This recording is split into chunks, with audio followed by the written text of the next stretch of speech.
Now joining us this evening to discuss this further via Skype is Annelies Burgers, researcher and author. Good evening to you, Annelies, and thank you for joining us here on ANN7. Now, the accused has a history of cash in transit crimes. Just talk us through, this sort of crime is considered to be very, very sophisticated.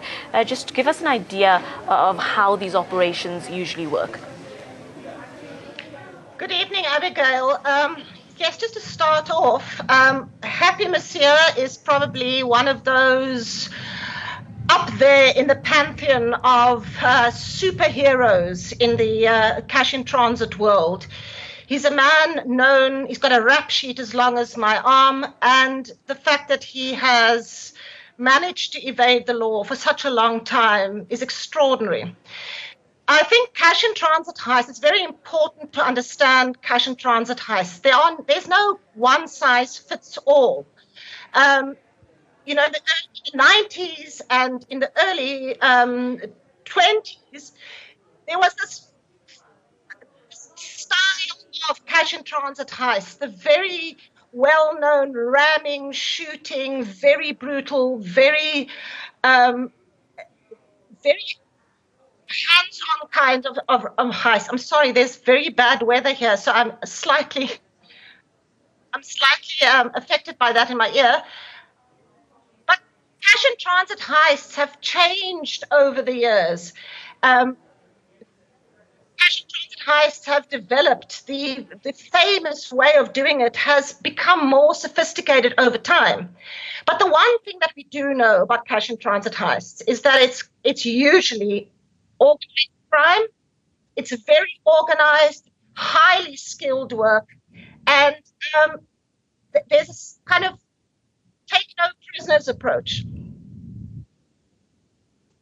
Annelies, with regards to the police action in this case, it seems as if the police were not aware that, one of the most wanted in the country was arrested in connection with another crime. This obviously raises some sort of alarm. It begs a lot of unanswered questions. Why do you think this is the case?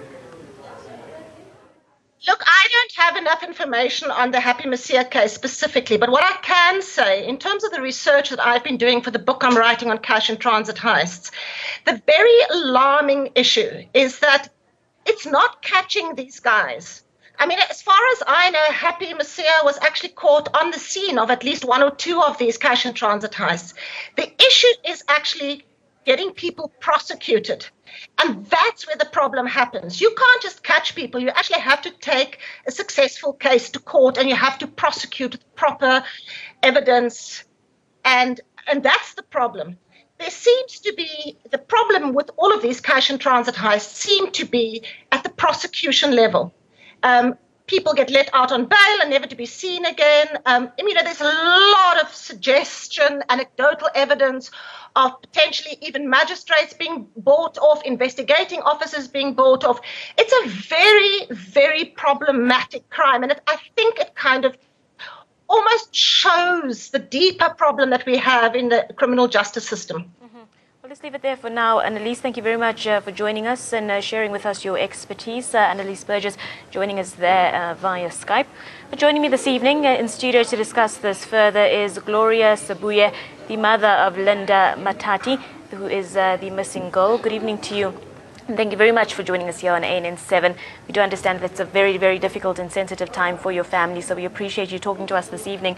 But just talk us through, your reaction as a family, knowing that this man is someone who was on the street and who is a criminal, who's been in jail before, and yet he is able to walk the streets. So that must cause some anger within you and your family.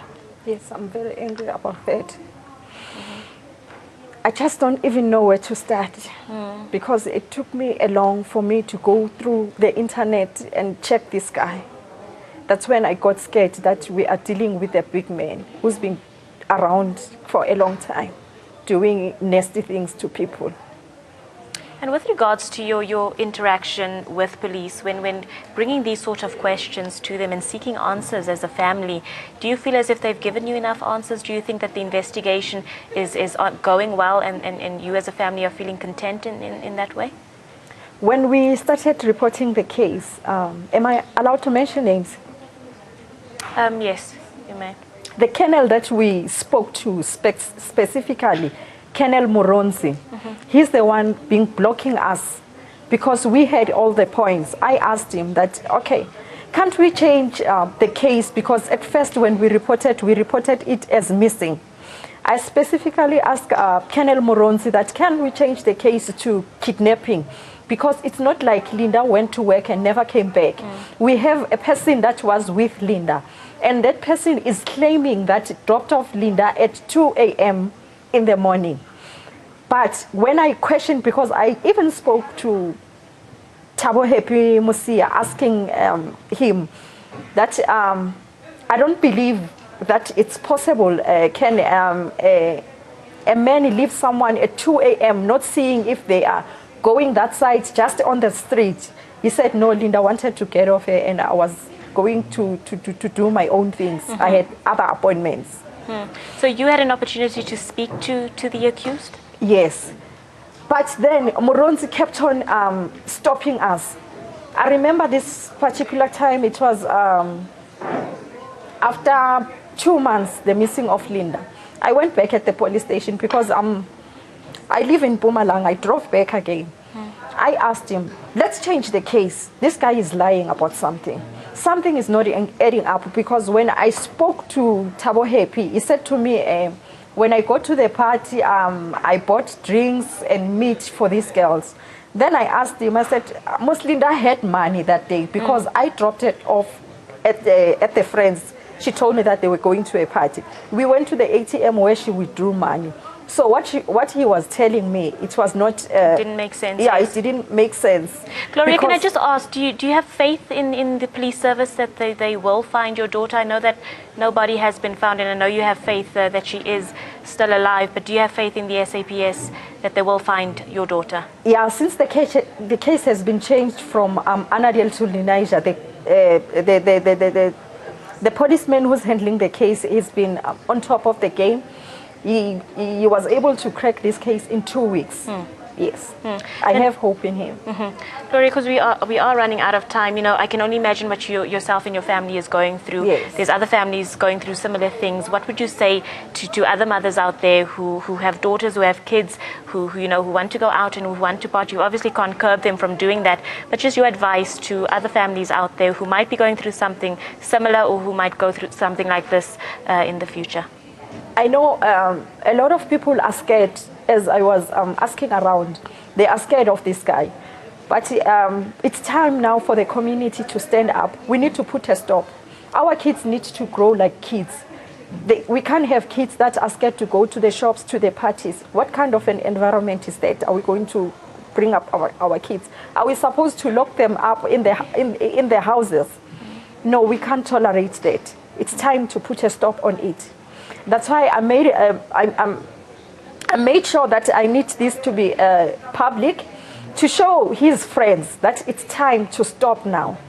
Indeed. We can't go on like that. Indeed. Gloria, thank you very much for your time and for coming to speak to us this evening. We will be keeping an eye on the story. That was Gloria Sabuya, the mother of Linda Matati, a girl who has gone missing.